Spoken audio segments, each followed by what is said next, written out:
Hello friends, my name is Nargis Gupta. In last video we have discussed about the UGC NET November 2021 questions based on a data structures and algorithm.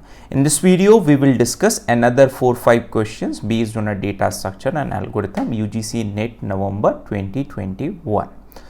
So the first question is, a data structure is required for storing a set of integers such that each of the following operations can be done in log n time.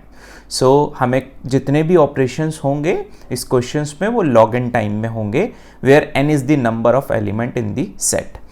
The first condition वो बोल रहा है deletion of the smallest element, पहली चीज. दूसरा, insertion of an element if it is not already present in the set.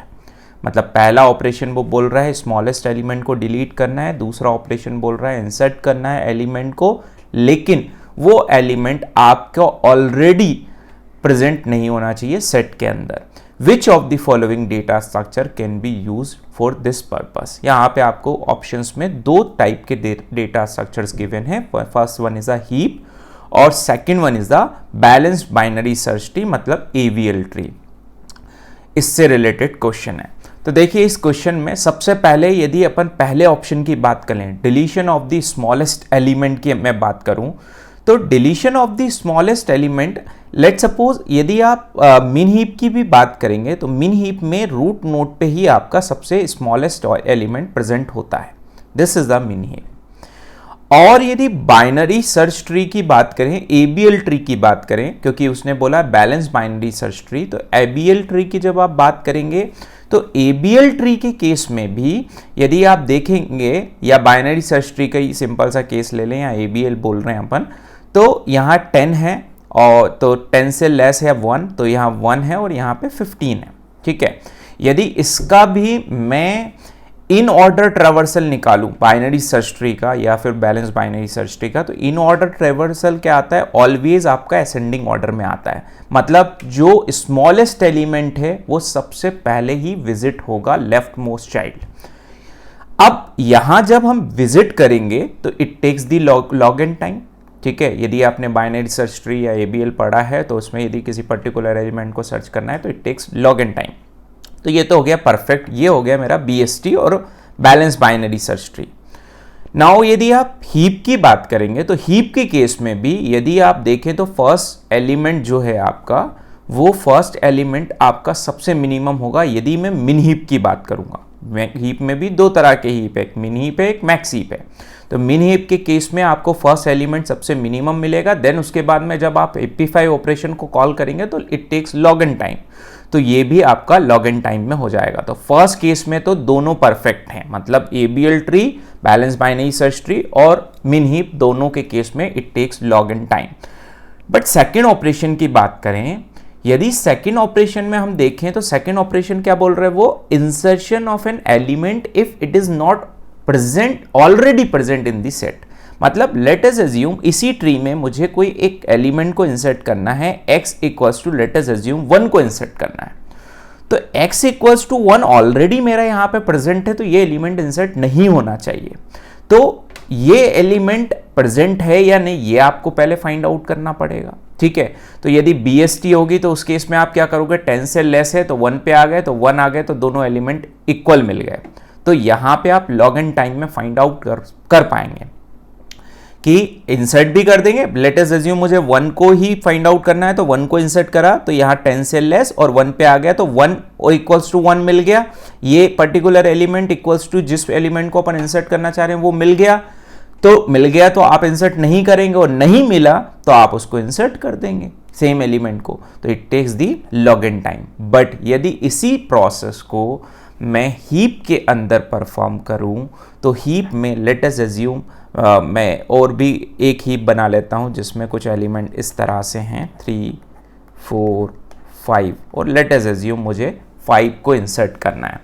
तो जब आप 5 को इंसर्ट करोगे ना, तो there is no such kind of ऐसा कोई रूल नहीं है कि लेफ्ट में जाना है या राइट में जाना है. आपको तो हीप की प्रॉपर्टी क्या होती है, सबसे पहले करंट नोड को फिल करना है, देन उसके बाद में लेफ्ट को, देन राइट को. तो 5 आपका यहाँ पे फिल हो जाएगा. तो जब आप 5 को यहाँ पर यदि एलिमेंट जो ऑलरेडी प्रेजेंट है उसको यदि आपको चेक करना होगा तो it takes order of n time, क्योंकि हर एक एलिमेंट को आपको कंपेयर करना पड़ेगा। तो इस सेकंड केस में आपका हीप जो है फेल हो जाएगा। तो बाइनरी सर्च ट्री और balance binary search tree is the option for this question. तो balance binary search tree can be the use but not the heap. तो option number 2 is the correct for this question.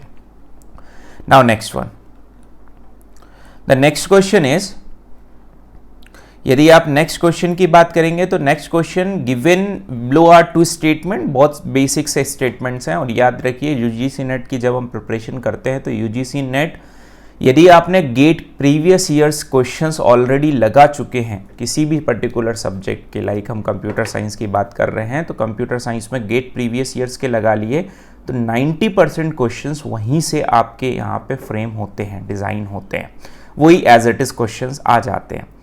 अभी जो आपने ऊपर question देखा वो भी आपका गेट एग्जाम का ही क्वेश्चन था, ये भी गेट के ही क्वेश्चंस हैं। तो 90% सिमिलर क्वेश्चन आते हैं, गेट के प्रीवियस ईयर्स क्वेश्चंस लगा सकते हैं यदि आप यूजीसी नेट प्रिपरेशन कर रहे हैं। तो यदि आपको यूजीसी नेट से रिलेटेड पेपर्स चाहिए तो आप हमारी वेबसाइट nargisgupta.com पे जाके पेपर्स को in a single click download कर सकते हैं। There is no any such kind of registration required.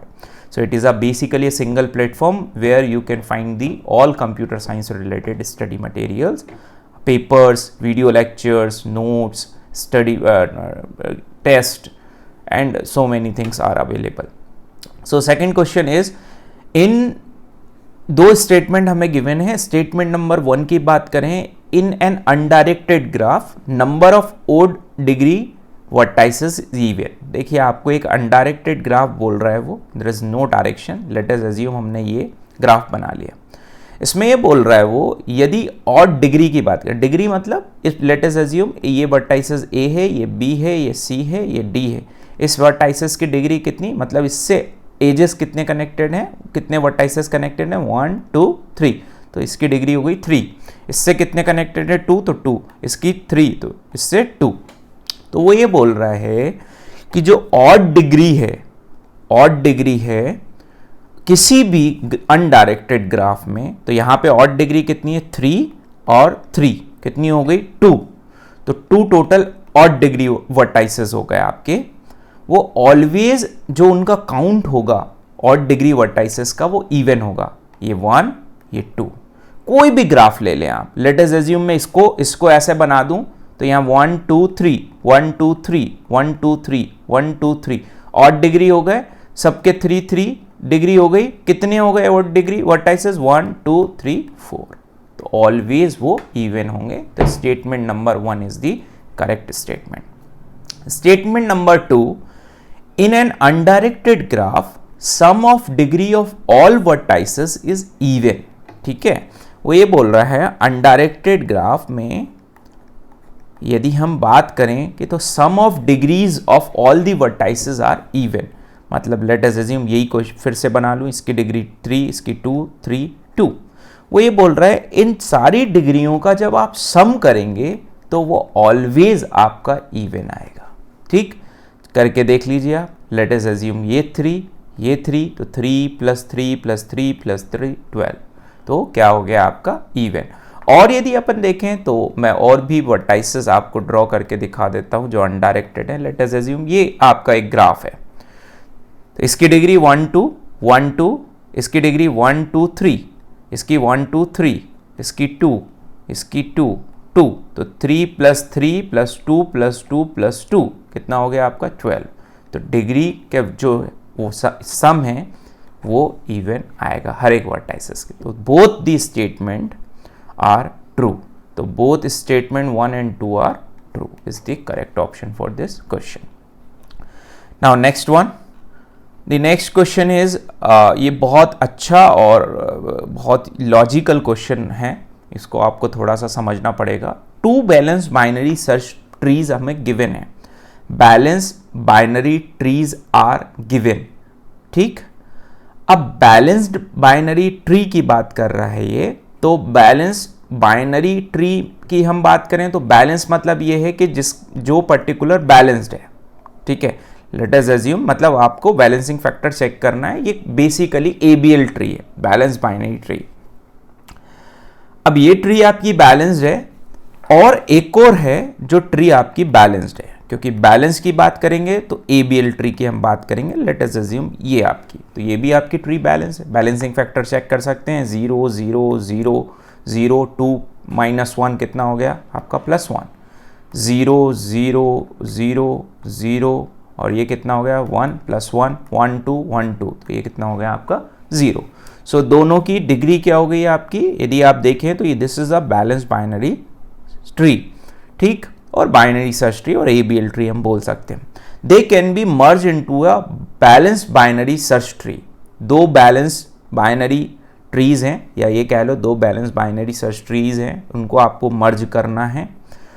और जब इनको आप मर्ज करेंगे तो आपकी जो ट्री बनेगी they can be merge into a balance binary search tree in time, किस टाइम में मर्ज होगी, मतलब ये कह लो कि दो बैलेंस बाइनरी सर्च ट्री है जिनको मर्ज करके एक बनाना है, टाइम कॉम्प्लेक्सिटी क्या लगेगी।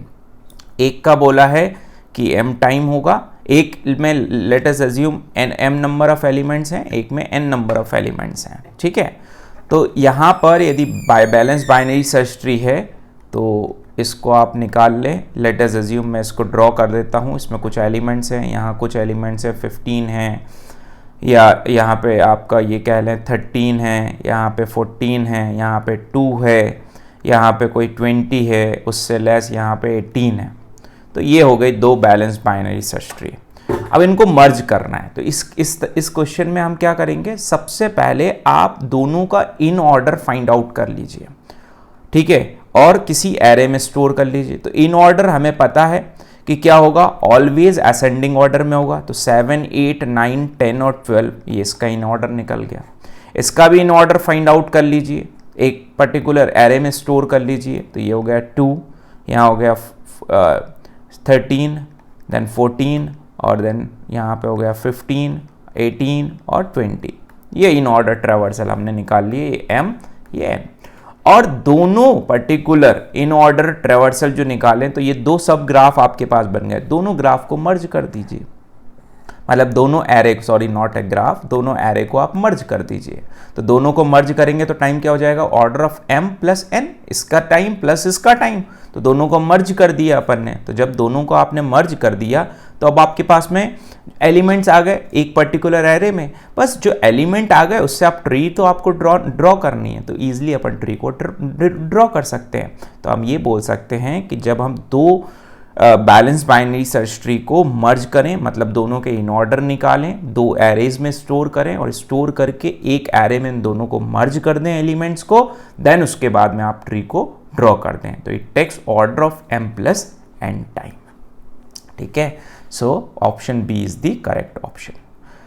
नाउ ये क्वेश्चन आई थिंक मुझे जो लगता है वो गलत है ये क्वेश्चन, बट फिर भी हम इसको एक बार डिस्कस कर लेते हैं। विच of the following option provide the increasing order of asymptotic complexity of function, ठीक है।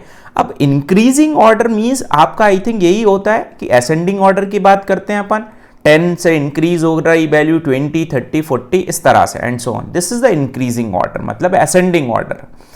बट यहाँ पे जो ऑप्शन गिवन है ना, इसमें असेंडिंग ऑर्डर से रिलेटेड कोई ऑप्शन ही नहीं है, डिसेंडिंग ऑर्डर से रिलेटेड ऑप्शन है। वो बोल रहा है कि increasing order of asymptotic complexity of function f1 f2 f3 f4 चार फंक्शन गिवन है और इसमें बोल रहा है choose the correct answer for the option given below. तो इसको इंक्रीजिंग ऑर्डर में बताना है। तो जब इंक्रीजिंग ऑर्डर की बात करें तो एसिम्प्टोटिक टाइम कॉम्प्लेक्सिटी की बात करें तो कोई भी कांस्टेंट टाइम है, ठीक है, constant time is less as compare to logarithmic time and logarithmic time is less as compared to the linear time, and linear time is less as compared to linear logarithmic time, and linear logarithmic time is less as compared to quadratic time, quadratic time is less as compared to cubic time and so on. This is the order, this is the increasing order. तो यदि इस order के according देखूं तो ये सबसे मेरा less है, फिर उसके बाद में लीनियर टाइम, ये दोनों ऑप्शंस में से कोई भी आ सकता है क्योंकि दोनों का लीनियर टाइम गिवन है। देन उसके बाद में n log n is the greatest time among the following options. तो ऑप्शंस क्या होना चाहिए था, solution A, then B, then D, then C, या A, डी, बी, सी, ये ऑप्शंस होने चाहिए थे, ये करेक्ट होते यदि हम इंक्रीजिंग ऑर्डर की बात कर रहे हैं।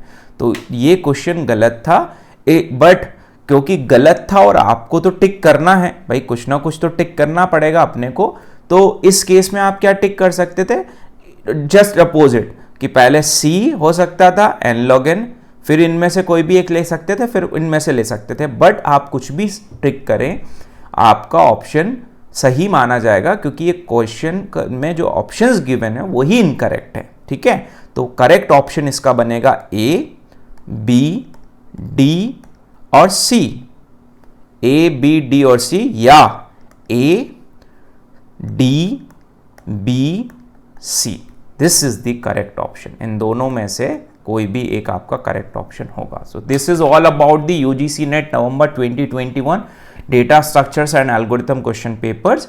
इन नेक्स्ट वीडियो और प्रीवियस वीडियोस में मैं already previous years questions paper को सॉल्व कर चुका हूं, like this video. Thank you so much.